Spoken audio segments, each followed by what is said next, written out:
사랑하신 하나님 아버지, 오늘도 주님이 주실 은혜를 바라고 머리 숙인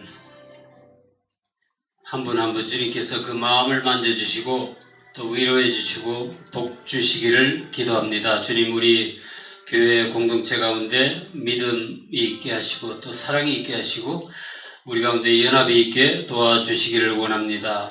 하나님을 기쁘시게 하지 못하는 모든 두려움과 불신앙을 걷어내 주시기를 원하고 기도합니다. 주님, 우리 교회가 좀 더 영적인 교회가 되기를 기도합니다. 육체의 지혜가 아닌 하나님의 은혜로 행하는 교회가 될 수 있도록 주님께서 인도해 주세요.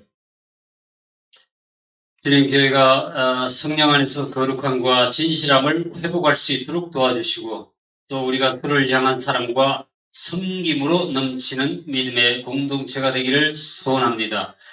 오늘도 환우 가운데 있는 우한 가운데 있는 교우들 주님께서 힘주시고 위로해 주시기를 원합니다. 상심한 자를 고치시며 저희 상처를 싸매시는 하나님을 우리가 믿습니다. 고통에서 그들을 구원해 주시고 또 말씀을 보내서 그들을 위경에서 건져 주시기를 간구합니다. 그 말씀을 보내서 그것들을 녹이시고 바람을 불게 하신즉 물이 흐르는도다. 믿습니다. 안심하라, 두려워 말라, 죽지 아니하리라. 그 음성을 들을 수 있도록 귀를 열어주시기 원합니다. 큰 사망에서 우리를 건지신 주님께서 또 건지실 것이며 이후에도 건져주실 것을 저들은 믿습니다. 오늘도 우리가 하나님 앞에서 신령과 진정으로 예배 드릴 수 있도록 주님께서 인도해 주시고 주신 말씀을 통해 하나님의 뜻을 깨닫는 계시적인 예배가 될 수 있도록 기도합니다. 함께 하시는 성령님께 감사드리고 예수님의 이름으로 기도합니다. 아멘. 하나님 말씀 같이 읽겠습니다. 욥기 2장 7절부터 10절까지 말씀 같이 읽겠습니다. 사탄이 이에 여호와 앞에서 물러가서 욥을 쳐서 그의 발바닥에서 정수리까지 종기가 나게 한지라.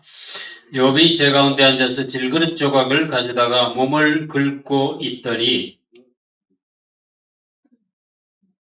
그의 아내가 그에게 이르되 당신이 그래도 자기의 온전함을 굳게 지키느냐? 하나님을 욕하고 죽으라. 그가 이르되 그대의 말이 한 어리석은 여자의 말 같도다. 우리가 하나님께 복을 받았은즉 화도 받지 아니하겠느냐 하고 이 모든 일에 욥이 입술로 범죄하지 아니하니라. 아멘. 제가 그 유튜브를 통해서 지금도 암투병을 하고 계시죠. 그 김동호 목사님 말씀하시는 걸 잠깐 들었는데 아무리 그분이 하는 얘기 아무리 이해하려고 해도 이해가 되지 않는 것이 바로 욥의 고난이다. 그래서 이 고난이란 이해할 수 없다라고 이해하기로 했다. 이런 말씀을 하더라고요. 우리가 이 하나님을 믿고 신앙생활을 하면서 부딪히는 가장 어려운 문제가 바로 고난입니다.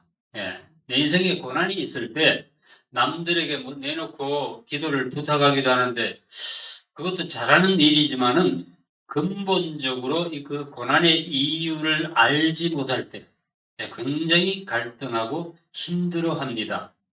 내가 나름대로는 하나님을 잘 믿고 신앙생활을 열심히 하는데 왜 나에게 이런 고난이 있는가? 또 반대로는 믿음도 없고 이기적으로 사는 사람들이 아무 걱정 없이 잘 사는 것을 우리가 어떻게 이해해야 되나? 이 베드로전서에는요, 하나님이 우리가 하나님의 자녀로서 받는 고난의 종류를 세 가지로 말하고 있습니다. 같이 한번 읽어볼까요? 부당하게 고난을 받아도 하나님을 생각함으로 슬픔을 참으면 이는 아름다우나 죄가 있어 매를 맞고 참으면 무슨 칭찬이 있으리요. 그러나 선을 행함으로 고난을 받고 참으면 이는 하나님 앞에 아름다우니라. 그랬습니다. 자, 여기 세 가지 고난의 그 이유가 나오죠. 그죠? 첫째로는 부당하게, 애매하게 받는 고난입니다. 그 다음에 두 번째로는 자기 죄로 인해 받는 고난입니다. 그다음 세 번째는 선을 행함으로 또 의를 위해 받는 고난이라고 말씀을 하고 있어요. 이 말씀을 보면서 제가 생각을 해봤어요. 아, 나는 어떤 경우인가?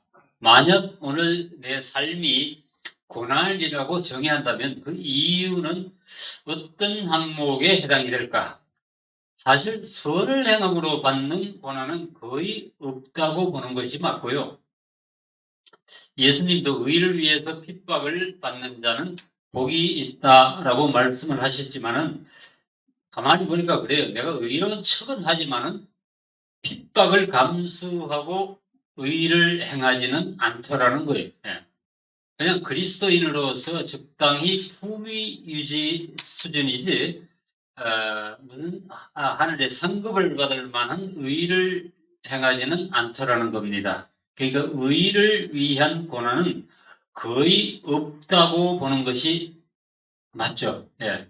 그냥 누구를 도와주다가 약간 뭐 시간적인 어떤 금전적인 손해를 좀 보는 걸 우리가 고난이라고 말할 수는 없습니다. 그거는 심정적으로 이미 보상을 받은 것이고 또 하나님 앞에 나중에 받을 상급이 있기 때문이죠.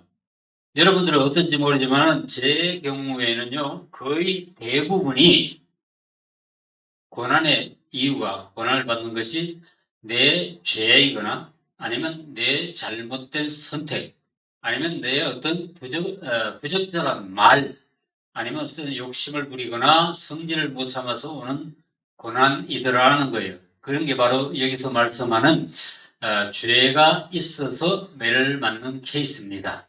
그 맞을 짓을 한 거니까 그거는 뭐 참는다고 해서 그다지 칭찬받을 일은 아니라는 거죠. 예. 그 다음에 우리가 생각해 봐야 될 것이 이제 부당하게, 애매하게 받는 고난입니다. 예. 우리 인생에 닥치는 고난은 반드시 이유가 있지만요. 우리가 욥의 케이스에서 보듯이 전혀 이해되지 않는 고난이 분명히 있습니다. 예. 이게 가장 힘들어요, 사실은. 예. 예, 아무리 생각해봐도 내가 고난을 받을 만한 이유가 없는데, 특별한 이유는 없는데, 내가 남에게 피해를 주었거나, 예, 욕심을 부리다가 무슨 부당한 이익을 취했거나, 누구를 미워하거나 저주한 적도 없는데, 예, 오히려 나름대로는 신실하게 살았고, 교회도 빠짐없이 나와서 섬기고 했는데, 어느 날 갑자기 붐 하고 이런 불행한 일이 터지는 거예요. 예. 자, 여러분의 인생에 이런 이해 못할 고난이 닥칠 때에 물론 그런 일이 없기를 바라지만요. 예, 우리가 이걸 어떻게 대처할 것인가 그걸 배우고 준비할 수 있는 책이 바로 욥기입니다. 지난번에 살펴본 욥기 1장에서는 욥을 두고 이제 하나님과 사탄의 그 내기가 벌어졌었죠. 예. 욥처럼 뭐라고 했어요? 온전하고 정직하고 하나님을 경외하고 악에서 떠난 자는 세상에 없다. 예, 하나님께서 대놓고 이렇게 욥을 자랑하시니까 사탄이 즉시 반박하죠. 욥이 어찌 까닭 없이 하나님을 경외하리까? 하나님이 그를 엄청 축복하셨으니까 그러는 거죠. 세상에 누가 그렇게 많이 받고 하나님을 사랑하지 않겠습니까? 사탄으로부터 이런 지적을 받았지만은 하나님은 욥에게 욥을 향한 엄청난 믿음이 있으셨습니다. 그렇다면은 네가 욥이 가진 모든 것을 빼앗아 보아라. 그래도 욥은 나를 배신하지 않을 거야. 나는 내 종 욥을 믿어. 이 하나님의 그런 컨피던스를 가지실 만한 그런 믿음의 소유자가 되었으면 참 좋겠습니다. 예. 하나님께서 욥에게 정말 자신의 명예를 걸고 사탄과 내기를 하신 거예요. 예. 그래서 사탄이 하나님의 허락을 받고 욥이 가진 모든 재산, 모든 자녀들까지 몽땅 빼앗아 버렸습니다.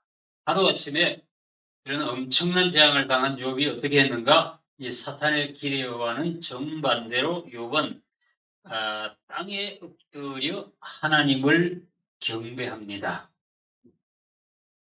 1장 27절 말씀이죠. 이르되 내가 모태에서 알몸으로 나왔사온즉 또한 알몸이 그리로 돌아가올지라. 주신 이도 여호와시요 거둔 이시도 여호와시네. 여호와 이름이 찬송을 받으실지니이다 하고 하나님을 경배했습니다. 이 모든 일에 욥이 범죄하지 아니하고 하나님을 향해서 원망하지 않았다라고 기록하고 있습니다. 이렇게 해서 제1라운드는 하나님의 완벽한 승리 그리고 사탄의 패배로 끝났습니다. 그런데 2장 1절을 읽어보시면요, 욥에게 이런 재앙이 있은 후에 또 한참 세월이 흐른 것 같아요. 예. 천상에서 다시 어전회의가 열리는데 그 어떻게 말씀하냐면 또 하루는 그러고 시작하죠. 예. 그러니까 그러던 어느 날 이제 하나님께서 사단에게 물어보시는 거예요. 네가 어디서 왔느냐? 사단이 동일하게 대답하죠. 땅을 두루 돌아 여기저기 다녀왔습니다. 이때 하나님께서는 이 사단 앞에서 다시 욥을 자랑하십니다. 꼭 약을 올리시듯이 그렇게 자랑하셨어요. 네가 내 종 욥을 주의하여 보았느냐? 그와 같이 온전하고 정직하여 하나님을 경외하며 악에서 떠난 자가 세상에 없느니라. 네가 나를 충동하여 까닭없이 치게 하였어도 그가 여전히 자기의 온전함을 굳게 지켰느니라. 이 말은 잘 살펴보시면은요, 뭐가 보이냐면은 욥이 그 엄청난 재앙을 당한 후에 그냥 좌절하고 될 대로 되라 그러고 앉아 있지 않았다는 뜻입니다. 그가 무슨 염세적이 되어 가지고 집을 떠나서 산천을 방황하지도 않았어요. 아마 저 같으면 그랬을 것 같아요. 내가 그런 재난을 당했다 그러면은 나는 그냥 살기 싫다 그러고 나가서 돌아다니거나 그랬을 것 같아.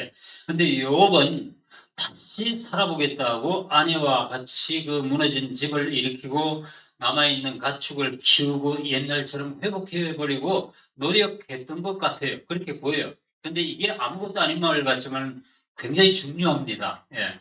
만약 우리가 욥이 당했던 재앙 중에 한 개만이라도 우리가 직접 당했으면은 아마 우리는 인생을 포기할 겁니다. 예. 믿음이 그 뭐가 다시 때려치우고 그냥 떠나든지 죽어버리든지 그냥 스스로의 삶을 자폭해버렸을 거예요. 예. 근데 욥은 그런 엄청난 재앙을 당했는데도 자신의 삶을 포기하지는 않았습니다. 그는 하나님을 향한 믿음을 잃지 않고 열심히 일하고 여전히 하나님을 경배하고 살았다는 것을 알 수 있습니다. 욥이 그런 자였기 때문에 하나님께서 자신의 명예를 걸고 사탄과 내기를 하실 수 있었던 거죠. 그래서 기뻐하시는 사람의 네 가지 요건이 분명하게 보이죠. 그죠? 이거 여러분들이 좀 마음속에 깊이 새겨 놓으세요. 첫째는 온전하고, 둘째는 정직하고, 세 번째로는 하나님을 경외하고, 그 다음에 네 번째로는 악에서 떠난 자였다는 거예요. 정직하고 하나님을 경외하고 또 악에서 떠나는 것까지는 우리도 그럭저럭 할 수 있을 것 같아요. 그죠? 예. 근데 이거 그런데 이건 정말 어려운 것 같아요. 예. 저는 여러분이 이 하나님이 기뻐하시는 이 네 가지 조건들을 좀 마음에 깊이 새기시기 바랍니다. 에베소서 5장 10절에 뭐라 그랬어요? 우리가 주를 기쁘시게 할 것이 무엇인지 찾아보라 그랬죠. 연구하고 궁리하고 기도하라고 이렇게 말씀을 하셨는데 뭐 그렇게 특별히 연구할 필요도 없고 이 말씀에 여기 해답이 다 나와 있습니다. 예. 이게 되는 사람들은 그러니까 욥처럼 까닭없이 고난을 당하여도 자신의 온전함을 지킬 수 있더라는 거예요. 그래서 하나님의 그 자랑이 되고 할 수 있다는 것. 근데 우리는 대부분 사람들 보면 이 까닭을 따지다가 실패합니다. 까닭이라는 게 무슨 말인지 아세요? 일의 제가 사전을 한번 찾아봤어요. 일의 조건이나 원인을 까닭이라고 부릅니다. 예.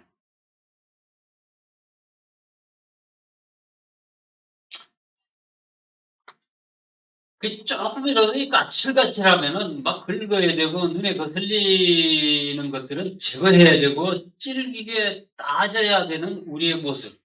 예, 이게 욥과 좀 많이 다른 것 같아요. 욥은 까닭없는 고난을 당했지만은 그럼에도 자신의 온전함을 지켰다는 거예요.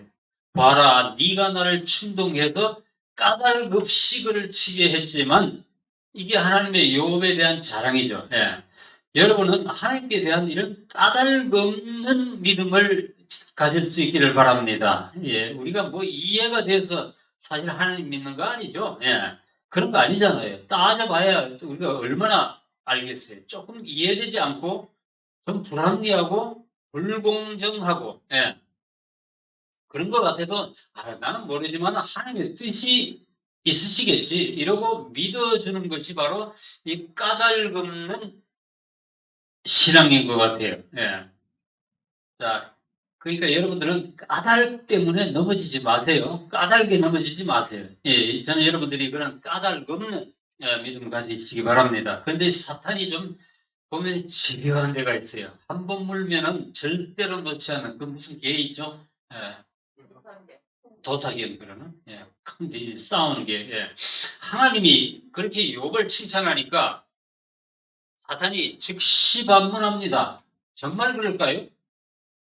인간이 아무리 많이 소유해도 자기 목숨만큼은 중요하지 않죠. 예. 과연 욥이 자기 목숨이 위태로워지는데도 하나님을 믿을까요? 아마 그러지 못할걸요? 이러고 시비를 겁니다. 그래서 이 다음 주에 보시면은 이제 주의 손을 펴서 그의 뼈와 살을 치소서 그리하시면은 틀림없이 주를 향하여 욕하지 않겠나이까? 그래서 하나님께서는 사탄이 그 욥의 몸을 칠 수 있도록 허락을 하십니다. 대신에 욥의 생명은 건드리지 못하도록 하셨어요. 그 욥에 대한 하나님의 믿음이 참 놀랍습니다. 하나님은 이렇게까지 욥을 믿어주시는 것도 있죠. 예. 이렇게 해서 하나님과 사탄은 제2라운드 시합이 벌어졌습니다. 즉시 이 하나님 앞에서 물러간 사탄이 욥을 쳐서 머리끝부터 발끝까지 독한 종기가 나게 했습니다. 우리는 저와 여러분들 욥기를 읽고 그 내용을 처음부터 끝까지 다 알기 때문에 그가 받은 고난의 원인과 결과를 압니다. 그 욥이 받은 고난은 그의 죄 때문도 아니고 그의 불신앙 때문도 아니었습니다. 하나님께서 욥의 신앙심을 너무 이뻐하시니까 사탄이 질투가 났고 그를 참소한 결과로 하나님과 사탄 사이에 내기가 벌어졌기 때문에 온 고난이었다는 것. 예. 그러나 천상에서 그런 거래가 이루어진 것을 실제로 고난을 당하고 있던 욥은 전혀 알지 못했죠. 도대체 이해할 수 없는 고난이었던 거예요.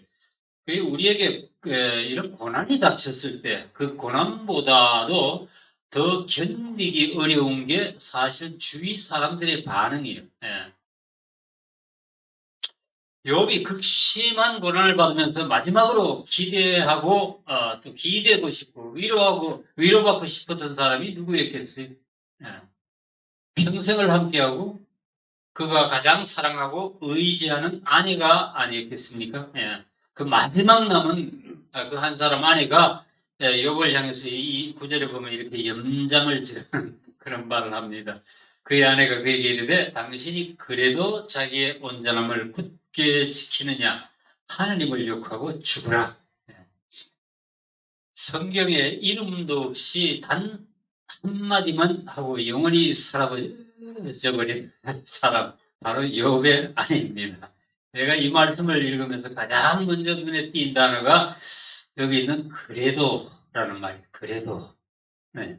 이 말은 정말 여러 가지 복잡한 감정을 담고 있는 것 같아요. 당신이 그런 기가 막힌 일을 당하고도 당신 자신의 몰골을 한번 돌아보시오. 다 죽고 다 빼앗기고 몸까지 만신창이 된 그런 몰골인데 그래도 당신은 자신의 신앙심은 지키겠단 말이요. 예. 그 욥의 아내가 이 사탄의 음성을 듣고 말을 한다면 이건 우리는 이걸 뒤집어야 이게 정답이 되는 거죠. 예. 그래도 예. 그래도 나는 하나님을 신뢰할 거야. 그럼에도 불구하고 나는 하나님 앞에서 내 온전함을 지킬 거야. 예. 사실은 이런 욥의 인테그리티, 예, 온전함, 신실함이 저와 여러분들에게 오늘 필요합니다. 예, 사람들이 무슨 이 욥의 아내가 이렇게 말했기 때문에 이 아내가 무슨 죽이려 쯤으로 생각을 하는데, 사실은 우리가 사정을 이렇게 헤아려 보면은 욥의 아내를 비난할 수만은 없습니다. 이 욥의 아내도 사실은 욥 못지않게 욥보다도 더 위로받아야 할 사람이었습니다. 예. 욥 못지않은 큰 충격과 고통을 받고 있었기 때문이죠. 주로 여자들이 그 감성이 남자들보다 좀 예민하고 쉽게 스트레스를 받는데요. 예. 재산을 뭐 다 잃어버린 거는 뭐 그런 일이 있을 수 있다 하더라도 자기 뱃속으로 낳은 자식 아들, 딸이 하루아침에 다 죽는 것을 본 엄마가 그 절대로 제정신일 수는 없을 거예요. 그죠? 예. 뭐 우리 집에 계신 엄마 같았으면 어땠을까 상상이 안 되는데. 그러다가 보니까 자기 남편까지 말이에요. 온몸에 악창이 나가지고 사람 같지도 않게 뭐 흉측하게 되어버렸거든요. 예. 이 악창이 어떤 건지는 알 수 없지만 많은 이들이 문둥병이었을 것으로 믿습니다. 이 여기 보면은 동구밖에 그 쓰레기등에 앉아서 그 질그릇 조각으로 몸을 벅벅 긁고 있는 장면이 있죠. 그죠? 아마 그가 문둥병 환자였기 때문에 동네에서 쫓겨났을 것으로 보는 거예요. 예. 요즘 말하면 뭐예요? 격리, 쿼런틴을 당하는 거죠. 예. 그동안 믿고 존경했던 남편이 그런 꼴이 되어 있는 것을 보는 그 아내의 심정이 어떠했겠나 한번 상상해 보세요. 욥 못지않게 그 아내도 고통스러운 겁니다. 예. 근데 그 욥의 아내가 더 화가 치미는 거가 하나 있는데, 아니 그런 와중에서도 욥이 말이에요. 뭐 주신 이도 하나님이시고 거두가신 이도 하나님이시니 여호와의 이름이 찬송을 받으세요. 뭐 이러고 이런 얘기만 하고 앉아가지고 혼자서 신앙 좋은 척 거룩한 척하고 앉아 있으니까 그 아내가 아주 더 화가 치미는 거였죠. 아이고 그 꼴에 혼자 이 믿음 좋은 척은 하고 앉았네 이러고 갖다 커브된 거예요. 그냥 잘난 척하지 말고 그냥 하나님을 저주하고 되져라 그런 뜻이. 이게 저기 히브리어로 그 죽으란 말이 이게 조금 비속어로 쓰였거든요. 네. 이 말은 여러 가지를 암시하고 있습니다. 첫 번째, 욥의 아내는 이미 그렇게 하나님을 원망하고 욕하고 있었다는 거예요. 네. 왜냐, 사람은 예수님 뭐라 그랬어요? 속에 가득한 것을 입으로 내뱉는다 그랬죠. 네. 그다음 두 번째로 그녀의 이 말은 사탄이 그 욥의 아내에게 기대하고 있던 말이었습니다. 사탄이 그에게 넣어준 말을 그대로 뱉어내고 있었던 거예요. 무슨 뜻이냐? 예수 믿어봐야 돌아오는 게 뭐냐? 이게 바로 사탄이 주장하는 논리거든요. 예. 그래서 하나님 앞에서 똑같은 논리를 내세웠죠. 예. 욥이 온전하고 정직하고 하나님을 경외하고 악에서 떠난 까닭은 그렇게 해서 그렇게 그가 많은 복을 받았고 또 앞으로도 그렇게 살아야 복을 받기 때문이 아닌가요? 이게 사단의 논리예요. 예. 사람들은 그렇게 현세적인 복, 기복적인 믿음으로 끌고 가려는 것이 바로 이 사탄의 전략이고 논리입니다. 사실 이것이 욥에게는 가장 힘든 문제였고요. 예, 요즘 교회 성도들에게도 굉장히 위험한 함정이 될 수 있습니다. 당신이 아무리 열심히 교회에 나가고 믿음 생활을 하지만은 봐라 세상 사람들과 무엇이 다르냐? 똑같이 뭐 병에 걸리고 똑같이 자녀 문제 생기고 골치 아프고 고생하는 건 마찬가지 아니냐? 저와 여러분들이 이 사탄의 논리에 휘말리지 않기를 바랍니다.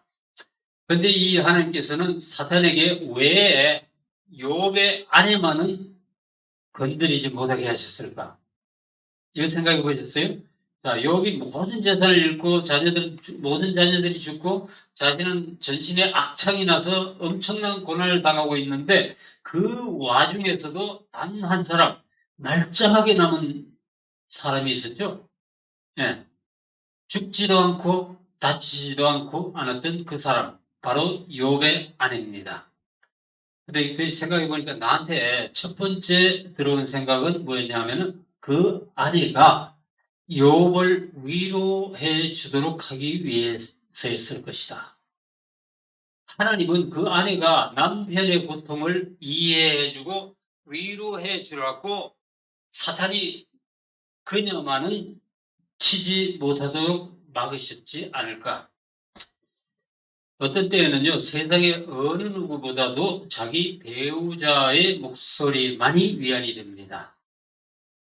칭찬도 남들이 해주는 것은 거의 건성으로 들어요. 아이고, 저 사람 뭐 아쉬운 거 있나, 나한테? 예, 이러죠. 예.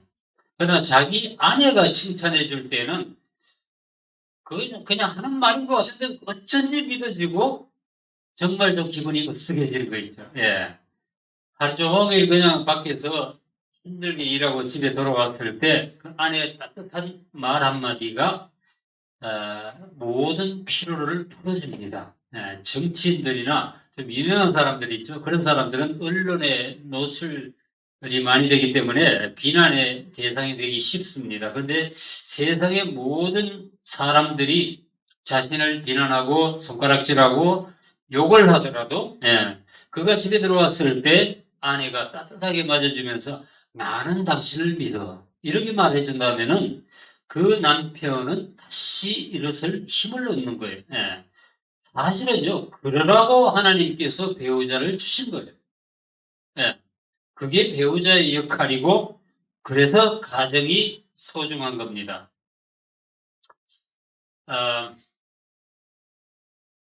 하나님이 에덴 동산에서 그 아담에게 하와를 주시면서 하신 말씀이 있죠. 예. 돕는 배필이다. 에젤 커네기도라는 그런 말씀 많이 들어보셨을 거예요. 아내가 세상 사람들 편에 서서 혹은 아마 그보다 더 독한 말로 이렇게 남편을 긁으면은 그 가정이 편하겠어요? 만약에 욥의 아내가 남편 옆에서 기도해 주면서 그냥 그 헌대라도 좀 닦아주면서 위로해 주었다면은 욥이 얼마나 큰 힘을 얻었겠어요. 그런데 그게 절대로 말처럼 쉬운 일은 아닙니다. 역지사지란 말 있죠. 미국 말에는 남의 신발 구두에다가 남의 구두를 한번 신어봐라 이런 서양 속담도 있고 또 한국 속담에는 열 길 물 속은 알아도 한 길 사람 속은 모른다는 말도 있죠. 그래서 우리는 절대로 이 욥의 아내를 속단하여 비난할 수만은 없다는 겁니다. 욥기에서 배워야 할 것들 중에 중요한 것 중에 하나가 바로 이거예요. 고통받는 일을 이해해 줄 수 있는 능력. 중요합니다. 네가 그렇게 살아보지 않았으면 판단하지 말라는 거예요. 제 집사람이 지금 언니를 간병한다고 거의 24시간 붙어 있는데 가끔 아니야 자주 전화하죠. 전화해서 자기가 너무 힘들다고 저한테 말합니다. 아픈 사람 앞에서 자기가 울지도 못 눈물도 못 흘리겠고 울고 싶으면 나한테 전화해서 하소연하는 거예요. 사랑하는 언니가 날마다 약해지고 그렇게 죽어가는 모습을 보는 것 자체가 너무 괴롭고 그래서 언니는 야 네가 너무 힘드니까 내가 빨리 가야겠다 그러는데 옆에서 보면 또 그것도 너무 불쌍하다는 거예요. 사실 어떤 때에는 이 아픈 환자만큼이나 옆에서 간병하는 가족이 힘들다고 그럽니다. 그것도 뭐 잠깐 병원에 입원하고 나오는 게 아니라 장기간 병상에 누워 있는 그런 가족을 돌보는 거는 정말 안 해본 사람은 이해하기가 어려울 것 같아요. 사랑하기 때문에 아프고 힘든 거죠. 그 사랑하는 사람이 아프면 내가 그대로 받고 그대로 느끼니까 차라리 내가 아프면 좋겠다. 그렇게 되는 거예요. 뭐 만약에 하스피스라면은 하는 사람이라면 그게 뭐 그렇게 마음이 아플 필요는 없죠. 그죠? 자기 맡은 일하고 돈만 받으면 되지 사랑하지는 않으니까. 그래서 이 환자뿐만이 아니라 환자를 돌보는 가족에 대한 배려가 우리한테 있어야 합니다. 제가 알기로는 그런 이유로 우리 임성락 집사님이 그 암 환자의 가족을 위한 사역을 뭔가를 준비하고 계세요. 좀 어떤 면에서는 그 틈새 시장이랄까 요즘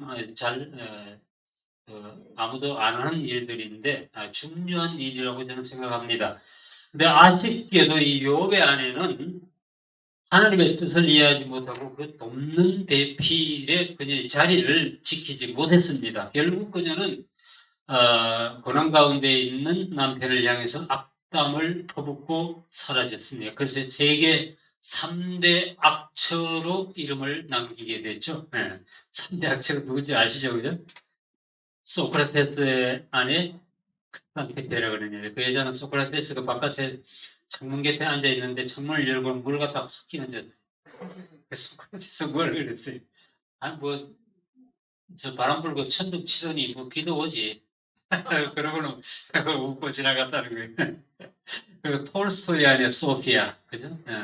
톨스토이 사람들이 남편만 좋아하고 따르고 그러니까 그 질투해가지고 결국 내쫓아가지고 자살하게 만든. 그래서 어쨌든 욥의 아내가 세계 3대 악처라는 불명예를 얻었습니다. 근데 세계 3대 악부는 없죠. 네? 악한 남편은 없어서 그런가? 아마 그건 너무 많아가지고 너무 많아서 정할 수가 없어서 그랬을 거예요. 예. 그게 한편 뒤집어 보면요, 그런 아내들이 있었기에 소크라테스나 톨스토이나 욥 같은 위대한 인물이 나오지 않았을까 싶습니다. 아내들이 너무 대조되니까 남편들이 상대적으로 빛이 나는 거죠. 예.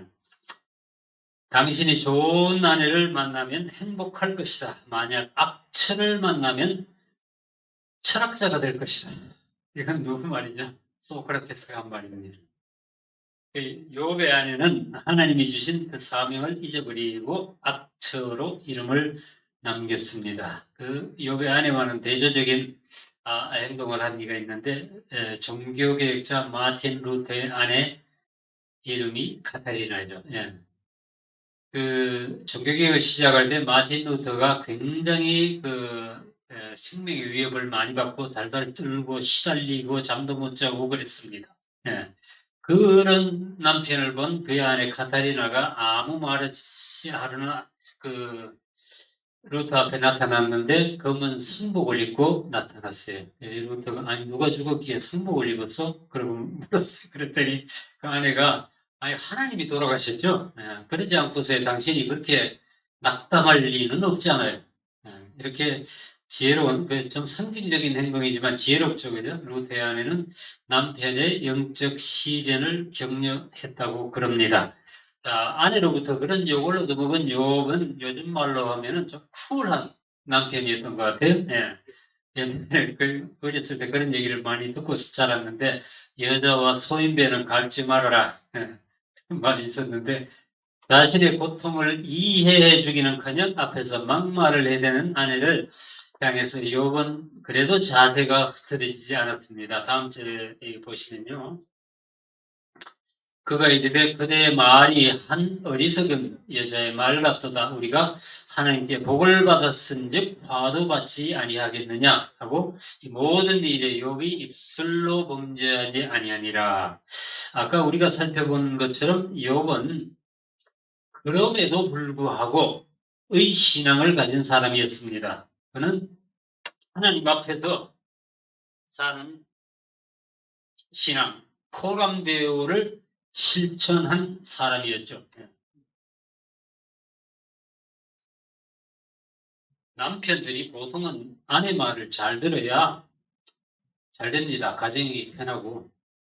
권사님 끄떡끄떡 하시는 장모님이 저렇게 건강하게 오래 사시는 것도 아마 그래서 그렇지 않을까. 근데 어떤 때는 듣지 말아야 할 때도 있어요. 네. 여기 이렇게 말하죠. 당신의 말이 어리석은 여자들 중에 하나와 같구려. 성경에서 어리석다는 표현은요, 주로 하나님을 모르는 자를 두고 하는 말입니다. 시편 14편이죠. 어리석은 자들은 이르기를 하나님이 없다 하더라 그랬습니다. 욥이 가장 사랑하던 그 아내로부터도 버림받는 극심한 시험 가운데서도 하나님을 향한 믿음만은 타협하지 않았습니다. 그는 하나님의 절대 주권을 인정하고 신뢰했습니다. 비록 그가 천상에서 무슨 일이 일어나는지는 알지 못했지만은 He is good God. I still trust him no matter what happens to me. 이런 거는 우리가 좀 배워야 돼요. 욥은 그럼에도 하나님은 공평하고 의로우시다라는 그 기본적인 믿음의 기본이 깔려있던 사람이었어요. 그래서 이 모든 일에 욥이 입술로 범죄하지 않았다 그럽니다. 야고보서에는 우리의 온 몸 가운데 혀가 가장 통제하기 힘든 부분이라고 말씀을 하죠. 혀는 능히 길들 사람이 없다. 혀가 우리 인생을 통째로 불살 수도 있다라고 말씀을 합니다. 아무리 힘든 고난이 있더라도 우리가 이 입술로 말로 짓는 죄를 범하지 말아야겠습니다. 그래서 이 시편 141편이죠. 보시면은 내 입에 파수꾼을 세우시고 내 입술의 문을 지키소서라고 기도하는 대목이 나옵니다. 자, 말씀을 정리하겠습니다. 우리 부모들이 자식들에게 항상 조른다고 캔디하고 초콜릿만 주지는 않듯이 말이에요. 하나님께서도 여러분들의 인생에 달콤한 것만 주시지는 않습니다.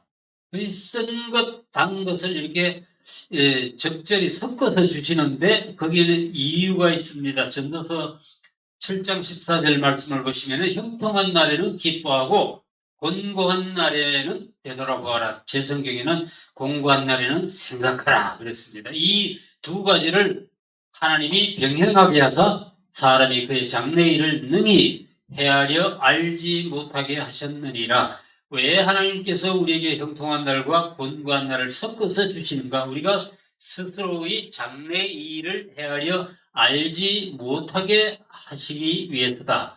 왜 하나님께서는 우리가 세상 일을 알지 못하게 하셨을까? 장래일을. 그거 알면 참 좋은데 내가 대비할 수도 있고 그렇잖아요. 그죠? 왜냐?